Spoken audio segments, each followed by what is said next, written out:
সকলকে নমস্কার। আজকের এই ভিডিওটা বানাচ্ছি সম্পূর্ণ ডাব্লিউবিসিএস এবং সেই সম্বন্ধিত আরও অন্যান্য কম্পিটিটিভ পরীক্ষার জন্য। ধরা যাক ডাব্লিউবিপিএসসি মিসলেনিয়াস, কেপি বা আদার্স যেগুলো পরীক্ষাগুলো আছে তার জন্য। ডাব্লিউবিসিএস পরীক্ষার জন্য ইতিহাস একটি খুবই গুরুত্বপূর্ণ বিষয়।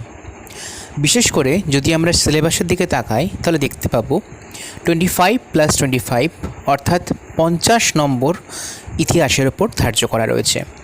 অন্যান্য আরও বিষয়ের মতো ইতিহাস ডাব্লিউবিসিএসে একটি গুরুত্বপূর্ণ ভূমিকা পালন করে এবং অতিরিক্ত 25 নম্বর থাকায় এ বিষয়ে তাৎপর্য আরও অনেকখানি বেড়ে যায়।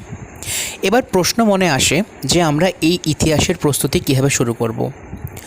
তোমরা যদি যারা এই ভিডিও দেখছো, আমি আমার ফেসবুক পেজে চেষ্টা করব রোজ একটা করে ভিডিও বা ছোট্ট গাইড অ্যাড করার।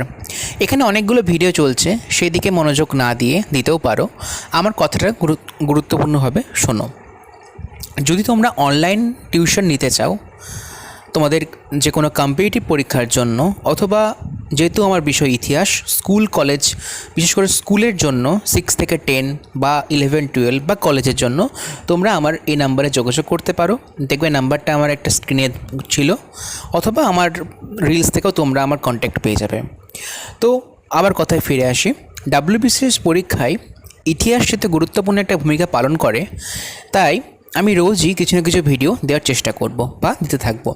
তোমাদের যদি ডাব্লিউবিসিএসের ইতিহাস নিয়ে কোনো কনফিউশন থেকে থাকে, তোমরা আমাকে নির্দ্বিধায় কন্ট্যাক্ট করতে পারো, আমার নাম্বারে কন্ট্যাক্ট করতে পারো।